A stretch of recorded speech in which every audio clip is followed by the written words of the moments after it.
Middle ઇસ્ટમાં ચાલી રહેલી યુદ્ધની સ્થિતિને કારણે સમગ્ર વિશ્વમાં ગેસ તથા ક્રૂડ ઓઇલની ભારે અછતની સ્થિતિને કારણે સામાન્ય નાગરિકો માટે મુશ્કેલ સ્થિતિ સર્જાણી છે.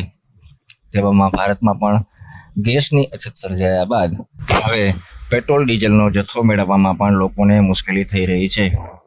જોકે સરકાર સતત દાવા કરી રહ્યું છે કે દેશમાં પૂરતો પેટ્રોલ ડીઝલનો જથ્થો ઉપલબ્ધ છે.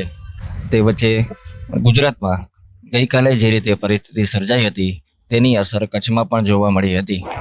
કચ્છમાં પણ સમગ્ર તાલુકા તથા શહેરોમાં પેટ્રોલ પંપ પર લોકોની ભારે ભીડ જોવા મળી હતી અને પેટ્રોલ ડીઝલ મેળવવા માટે લોકોએ રીતસરની લાઈન લગાડી હતી.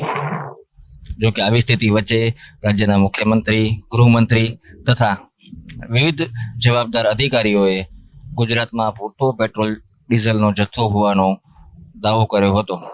તે વચ્ચે આજે ભુજમાં કલેક્ટરની અધ્યક્ષતામાં તમામ મહત્વના વિભાગો વચ્ચે એક મહત્વની બેઠક યોજાઈ હતી.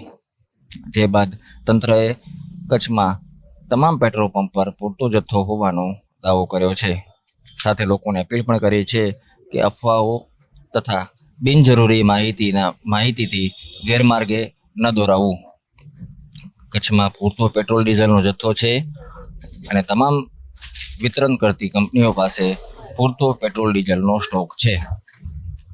સાથે આવી અફવાઓ ફેલાવતા અસામાજિક તત્વોને પણ તંત્ર દ્વારા ચેતવણી આપવામાં આવી છે કે જો આવી કોઈ અફવા ફેલાવશે તો તેની સામે કડક કાર્યવાહી કરવામાં આવશે. સાંભળો તંત્રના અધિકારીએ શું કહ્યું. આજે માનનીય કલેક્ટર સાહેબની અધ્યક્ષતામાં અને બંને એસપી સાહેબોની અને તમામ ઓઇલ માર્કેટિંગ કંપનીના જે સેલ્સ ઓફિસર્સ છે એની હાજરીમાં એક મિટિંગ થઈ છે. મિટિંગનું પર્પઝ એ જ હતું કે જે હાલ લોકોમાં પેનિક છે એ જરાય કરવાની જરૂર નથી અને સ્ટોકને લઈને જે સમીક્ષા કરવામાં આવી છે એમાં એવું છે કે કાલ કરતાં આજે આપણી પાસે વધારે સ્ટોક અવેલેબલ છે અને નિયમિત પણ સ્ટોક છે ઓઇલ માર્કેટિંગ કંપની પાસે અવેલેબલ છે.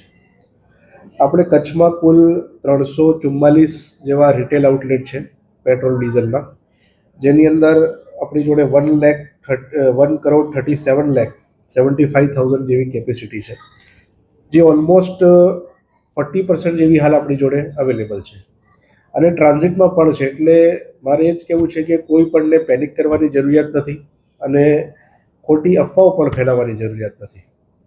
ત્રણેય સરકારી ઓઇલ માર્કેટિંગ કંપનીના ટર્મિનલ કાંડલામાં જ છે, આપણા નજીક જ છે અને તમામ ઓઇલ માર્કેટિંગ કંપની જોડે કન્ફર્મ કરતાં હાલ સ્ટોક રિલેટેડ કોઈ પણ ઇસ્યુ નથી.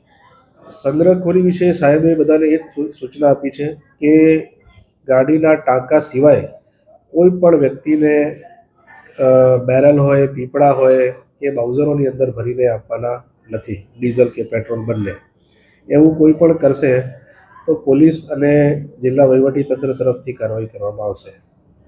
કોઈ પણ જાતની સ્ટોક હોલ્ડિંગ કરશે, ઇલીગલ સ્ટોરેજ કરશે તો એની સામે કડક પગલાં લેવામાં આવશે.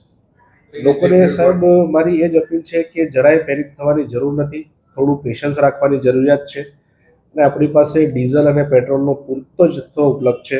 જેમ કાલે માન્ય ડેપ્યુટી સીએમ સાહેબે પણ સૂચના આપી છે, એ જ વાત હું કહેવા માગું છું કે ના કોઈ સ્ટોક હોલ્ડિંગ કરે, ના કોઈ પેનિક કરે અને નિયમિત રીતે બધો સપ્લાય ચાલુ રહેશે.